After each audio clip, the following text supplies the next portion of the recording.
Hey guys, what's going on? Temperistic here back again, and welcome back to another intro to Devil Daily video. Today we're going to be checking out the Cenobite, also known as the Pinhead in the Hellraiser movies, if you've ever seen them. Definitely recommend it if you're into horror. The newer ones, definitely not my cup of tea, but the originals, the first three, definitely deserve a watch from everybody. But basically, this is a very simple killer. His power, for the most part of the game, is you trying to hit people with a chain that you can shoot out of your body or from another dimension, if we're being lore accurate here. We just scroll on over to the power here. If you hit somebody with your chain, then it'll spawn another one. And then basically you're just trying to hinder the survivors from being able to move, so you can, swing in and get a basic attack in. And the basic attack from Cenobite is basically what inspires this build. We've got Surge of Blood generators, rapid brutality to nullify our bloodlust, but in doing so we get a 5% haze for 10 seconds every time we get a base attack on a survivor. And we got Hex Plaything for people that go down. We curse them, and then they have to blow up a totem, or they're going to be oblivious and not know where we are for the rest of the game. And Sloppy Butcher to make it harder for them to heal, take longer, and we'll be able to track them a little bit easier with the extra blood that they drop from their body. For the add-ons, we've got Impaling Wire. Anyone that runs Cenobite runs Impaling Wire. It just means that whenever they use the environment to break a chain, an additional chain will target them. Just because the chain targets them, it doesn't mean it's going to hit them. A lot of your chains that are automatically spawned are going to miss. That's just how it works. And then, oops, I had the wrong add-on. Ooh, I'm glad I noticed that. We're actually running Iridescent Limit Configuration, and it means when a chain hunt is when it is inactive, survivors beyond 24 meters of the configuration cannot see its aura. So, if you have seen the movies, there is this puzzle box called the Lament Configuration. Survivors have to go up to it in order to cancel out the chain attack that is going to happen. You'll be able to see here in a few seconds on the left side of the screen where the survivors' heads are. A meter is going to be filling up clockwise, and once it gets full, a chain attack is going to start happening, which means that every survivor is going to have chains around them spawning and trying to hit them. That's why somebody on their team is going to have to go get the box and solve it and cancel it out. Once they do cancel out the person, I'll be able to teleport to them and know exactly where they are. So yeah, that's basically it for the Cenobite. Pretty simple. I have not played, once again, for about a week, so it might be a little tough for me to hit these shots, but once again, this is not a video showcasing how good or how bad I am at Devil Daylight. It is about just showcasing the killer, and maybe you want to try him out. I will say, unfortunately, though, you cannot buy the Cenobite anymore. He's been taken off the market. The license has run out. I don't know why, but it just has. You summoned me. And I'll show you the little animation there. That's what it looks like. That's what it looks like to hit a survivor with the chain. And then it'll try to get him again. We're going to try to... Nope, he didn't fall for it. Alright. And then we can cancel that out, and maybe we'll try to hit him one more time.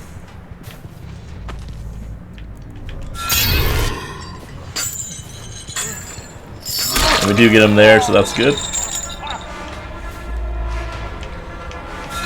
We missed him there.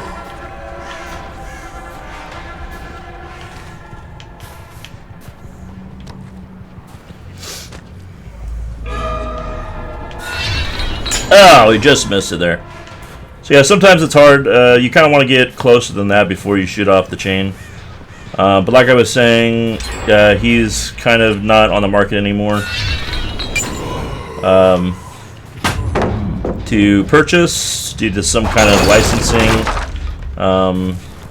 whatever happening between the holder and behavior. I'm not sure what happened. But, it is what it is. But if you did end up purchasing him and not playing him, then all's fair, all goes. You'll be able to play him no problem, and looks like we get a free hit here.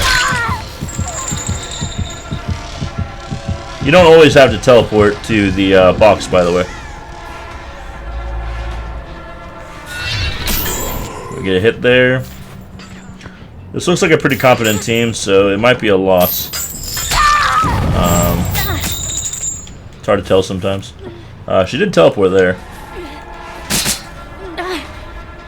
Not going to be able to get the save with the flashlight. I saw that. So now that I hooked her, the cursed totem is going to show up there. Meaning that once she gets off the hook, if she doesn't want it to affect her, she's going to have to blow it up.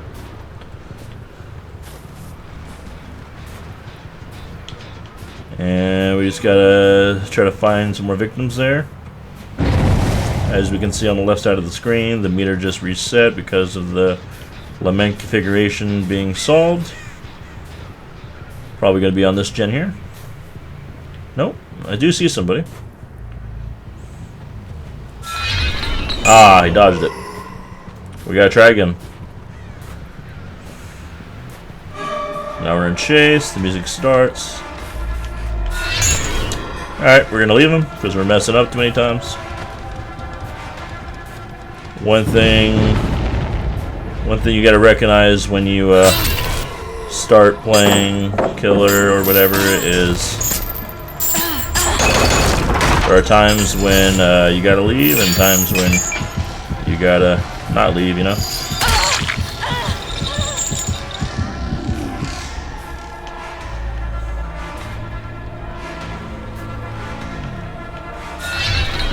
If I'm sweating, trying to win every game, then I'm usually leaving the survivor after probably like 1 or 2 pallets being used up or 1 or 2 hits missing or whatever.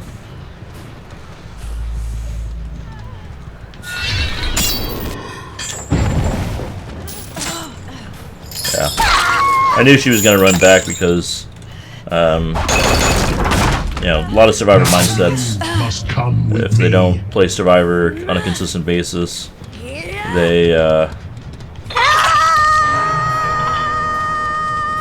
don't know where the killer's gonna come from, even though it's pretty obvious that I was gonna come from the basic direction there. She's gonna keep going this way.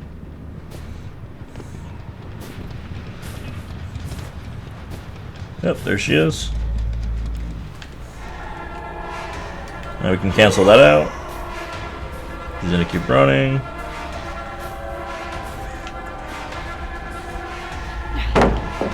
Oh, she actually ducked there. That's pretty good. And we have somebody completing a gen. That's just an illusion right there, by the way. It's not real. It's really easy to tell by the outline of it. So usually at 2 generators left to complete, it does swing back into... that was probably the worst place I could have put that. It does swing back to the killer's favor because there's less gens to complete and all that.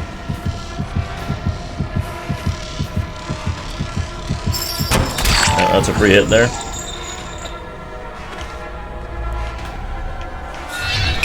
Nice dodge. We actually have to leave him now just because they're completing gens. Yeah. Me not playing for a week and me not playing Cenobite in a while is coming to bite me in the ass here.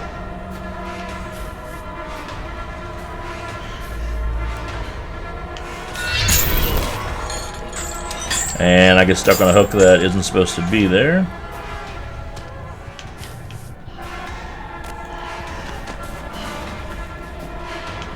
Might be able to get it down here. And we get a surge blast as well. As far as I know, she's the only one that has a flashlight. And we'll go over here, try to get closer to the gen, even though it's about to be completed. Yep, there it goes.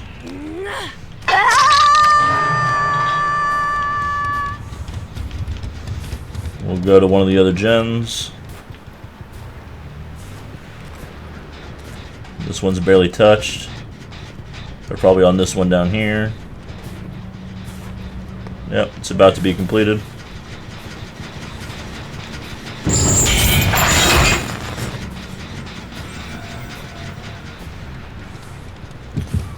We know David's right around the corner there.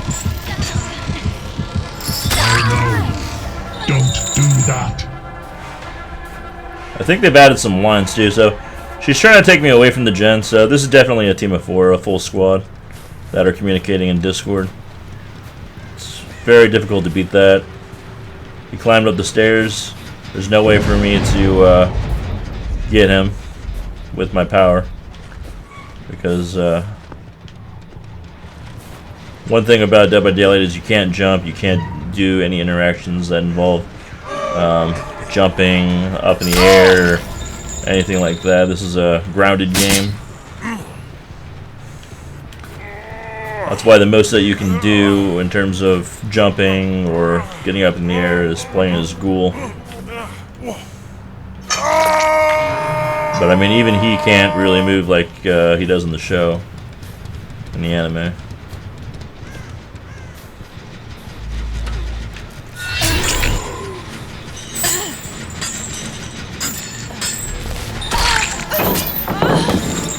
She gets about that. We have to hit the gem.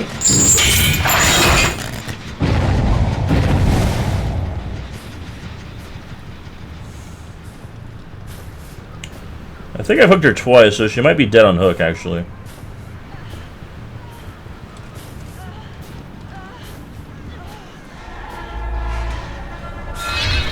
I miss. It happens.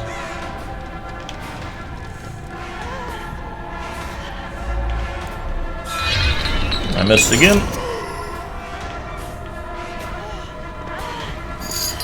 She messed up there. Definitely should have been able to get to that pellet.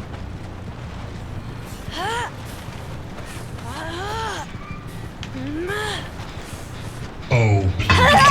No. And she did. They are a waste of good suffering. And as you can see, the chains are almost full. That means the chain attack is going to begin once it turns yellow. And there it is. They got the last gen done. Tells me where they are, where they're going to be. No scratch marks though. That tells me that she's in a locker.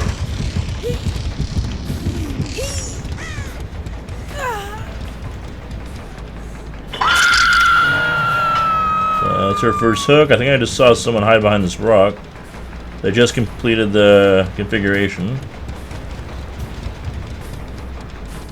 So they have that gate almost open.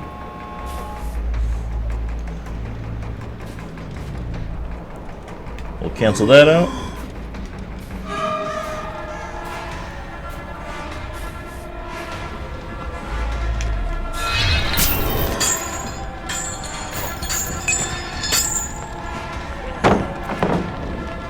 And somehow he's going to let me get a hit on him.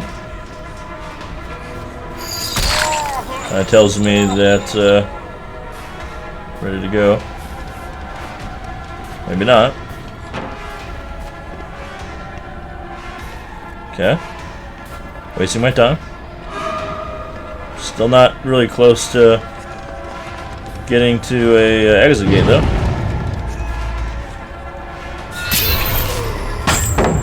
Yeah, even though he's chained, he can still use a pallet.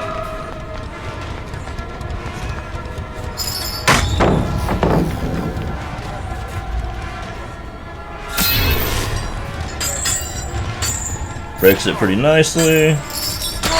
Still gonna get it down there. There's a lot of blood points in this game, that's for sure. I'll try to take him over here, where there isn't a exit gate. Take him to the best spot on the map, for me. I'm not sure if he's dead on hook or not. No, he's not. So both of the gates are definitely powered. I could camp, but like I said, I don't really care about winning. I just care about having a good time and all that good stuff. I don't take this game too seriously. You know, it's not like Battlefield or Halo or, you know, an FPS, which I take seriously. I will kind of patrol the area, though, just to see where they are, where they're coming from, if I don't see anybody. Oh, there's somebody right there.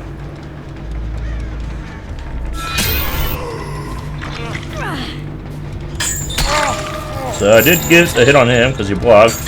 And since he's going to do that, then I'm going to go after him. And there he goes. Now let's see if he has DS. No, it doesn't look like DS.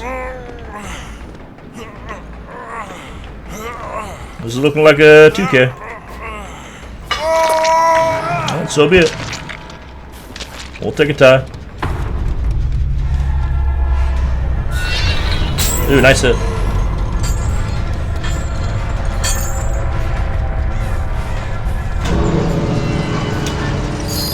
A little bit more blood points there, and goodbye.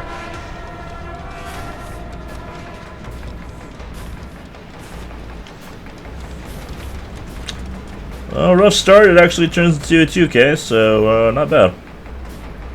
And she finds the hatch. So that's a GG.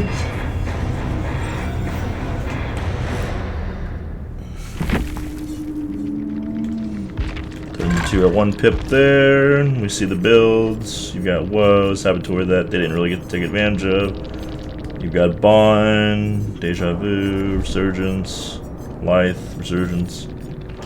Cool. So cool little game there on one of the better maps. Definitely want to have a open battlefield when you're playing as the Cenobite there, but that's kind of how you play them. Just don't miss your shots. If you miss your shots, you're not going to have a good time. But that's going to do it for this video. Hope you guys enjoyed. Next one is going to be the Artist.